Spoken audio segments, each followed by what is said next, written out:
பூமியை சுத்தி பண்ற இந்த டெஸ்ட் எல்லாம் சக்சஸ்ஃபுல்லா முடிஞ்சதும் அடுத்த கட்டம் ஒரியோனோட மெயின் இன்ஜின் ஆன் பண்ணுவாங்க. அந்த இருந்து தான் ஆரம்பிக்குது நிலாவை நோக்கிய அந்த 4 நாள் பயணம். ஆனா ஒரு கேள்வி வருது, ஃபியூச்சர்ல செவ்வாய் கிரகத்துக்கு போறதுக்கு இந்த ஸ்பேஸ் கிராஃப்ட் உண்மையிலே ரெடியா இருக்கான்னு நமக்கு எப்படி தெரியும்? சும்மா நிலாவை சுத்திட்டு வரதுக்கு எதுக்கு இவ்ளோ பெரிய ஏற்பாடு? இந்த மிஷனோட உண்மையான நோக்கம் அதுதான். பதில் டேட்டால இருக்கு. ஆமா, 27,000க்கும் மேற்பட்ட சென்சார்கள். ராக்கெட்லயும் ஸ்பேஸ் கிராஃப்ட்லயும் இத்தனை சென்சார்கள் பொருத்திருக்காங்க. மிஷன் நடக்கும்போது ஒவ்வொரு செகண்டும் ஒவ்வொரு சிஸ்டம் எப்படி வேலை செய்யுதுன்னு டன் கணக்குல டேட்டாவை பூமிக்கு அனுப்பிக்கிட்டே இருக்கும். இந்த டேட்டாவை வச்சுதான் கம்ப்யூட்டர் மாடல்ஸ் எல்லாம் கரெக்டா இருக்கா, ஒவ்வொரு சிஸ்டமும் நாம எதிர்பார்த்த மாதிரி பெர்ஃபார்ம் பண்ணுதா, எல்லாமே சேஃபா இருக்கான்னு செக் பண்ணுவாங்க. சொல்லப்போனா இந்த டேட்டா தான் இதுக்கப்புறம் வரப்போற எல்லா டீப் ஸ்பேஸ் மிஷன்களுக்கும் ஒரு அஸ்திவாரம் மாதிரி. இப்போ மிஷனோட கிளைமேக்ஸுக்கு வரும். 4 நாள் பயணத்துக்கு அப்புறம் நிலா பக்கத்துல போய் அதோட பின்பக்கமா சுத்தி மறுபடியும் பூமியை நோக்கி திரும்புற அந்த தருணம். நிலாவுக்கு ரொம்ப பக்கத்துல போகும்போது ஆஸ்ட்ரோநாட்ஸ்க்கு அது எப்படி தெரியும் தெரியுமா?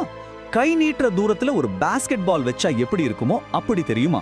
ஜன்னல் வழியா பார்த்தா பிரம்மாண்டமா நிலா தெரியும். அதுக்கு பின்னாடி தூரத்துல நம்ம பூமி ஒரு சின்ன நீல நிற பளிங்கு மாதிரி இருக்கும்.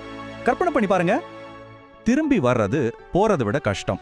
முதல்ல நிலாவோட ஈர்ப்பு விசைய ஒரு ஸ்லிங் ஷாட் மாதிரி யூஸ் பண்ணி பூமியை நோக்கி வேகம் எடுப்பாங்க. 4 நாள் கழிச்சு மணிக்கு கிட்டத்தட்ட 40,000 கிலோமீட்டர் வேகத்துல வளிமண்டலத்துல நுழைவாங்க. அந்த சூட் எல்லாம் தாங்கி பாராஷூட் விரிஞ்சி பசிபிக் கடல்ல கரெக்டா இறங்கணும். அப்புறம் நேவி அவங்கள 2 மணி நேரத்துல மீட்கணும். எல்லாமே பிளான் படி நடக்கணும். ஸோ கடைசியா இந்த டெஸ்ட் எதுக்கு இவ்வளோ முக்கியம்? இது வெறும் நிலாவை சுத்தி பார்க்குற ஒரு டூர் கிடையாது. இது மனுஷங்க அடுத்ததா எடுக்க போற பெரிய பாய்ச்சலுக்கான ஒரு அஸ்திவாரம். சிம்பிளா சொல்லணும்னா ஆர்டெமிஸ் 2 சக்சஸ் ஆனாதான் ஆர்டெமிஸ் 3 நடக்கும். ஆர்டெமிஸ் 2யோட வேலை எஸ்எல்எஸ் ராக்கெட்டும் ஓரியன் கேப்சூலும் சேஃப்னு நிரூபிக்கிறது. அது நிரூபிக்கப்பட்டதும் ஆர்டெமிஸ் 3 மிஷன்ல தான் 1972க்கு அப்புறம் முதல் முறையா மனுஷங்க மறுபடியும் நிலாவுல கால் வைக்க போறாங்க. மறுபடியும் நிலாவுக்கு போக முடியும்னு நம்ம நிரூபிச்சிட்டா அதுக்கப்புறம் என்ன? அங்க ஒரு நிரந்தர பேஸ் சமைச்சு அங்கிருந்து செவ்வாய் கிரகத்துக்கு போறதுல இருந்து நம்மள எது தடுக்க போகுது? இந்த கேள்விக்கு பதில் சொல்ற முதல் படிதான் ஆர்டெமிஸ்